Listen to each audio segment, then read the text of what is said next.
کوئی گن پوائنٹ پر لے کر آپ کو بولتا نہیں ہے، پھول دیتا ہے کہ نہیں دیتا، فلاں کو فون کرتا ہے کہ نہیں کرتا، کوئی آپ کو گن پوائنٹ پہ لے کر تو نہیں نہ کہتا یار۔ آپ کی نفس نے ہی آپ کو کڈنیپ کیا ہوا ہے۔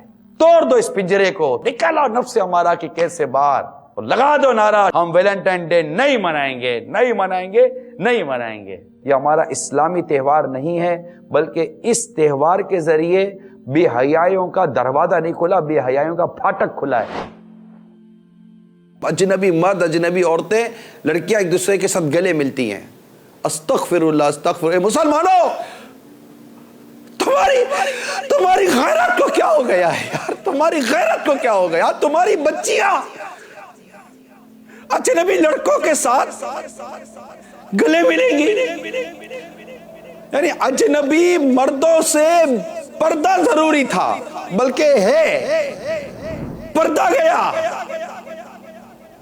سب کچھ جا رہا ہے۔ یہ اسی بے حیائی کا نتیجہ ہے جو آج کنواری لڑکیاں مائیں بن رہی ہیں۔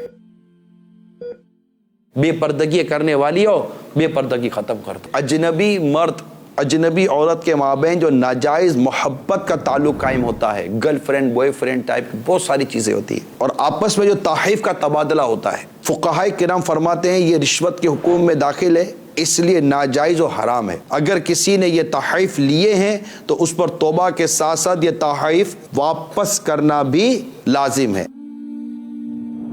جو لوگ میڈیا کے ذریعے یا کسی اور ذریعے سے ویلنٹائن ڈے کے کلچر کو عام کریں، اس میں اپنا حصہ ملا رہے ہیں، اگر وہ لوگ سن رہے ہیں تو برائے کرم اس حدیث پاک پر غور کریں۔ حضرت جریر رضی اللہ تعالی عنہ سے روایت ہے، سرکار مدینہ صلی اللہ تعالی علیہ وآلہ وسلم نے ارشاد فرمایا، جس نے اسلام میں اچھا طریقہ رائج کیا، اس کے لیے اس سے رائج کرنے اور اپنے بعد اس پر عمل کرنے والوں کا ثواب ہے، اور ان عمل کرنے والوں کے ثواب میں سے کچھ بھی کم نہ ہوگا۔ اور جس نے اسلام میں برا طریقہ رائج کیا، اس پر اس طریقے کو رائج کرنے اور اس پر عمل کرنے والوں کا گناہ ہے، اور ان عمل کرنے والوں کے گناہوں میں بھی کوئی کمی نہ ہوگی۔ لہذا جو بھی، خواہ وہ میڈیا ہے، پیپر میڈیا ہے، الیکٹرونک میڈیا ہے، جو اس کو چلانے والے، کرنے والے، جو اس میں حصہ لینے والے ہیں، ان سب کو اللہ تعالیٰ سے ڈرنا چاہیے۔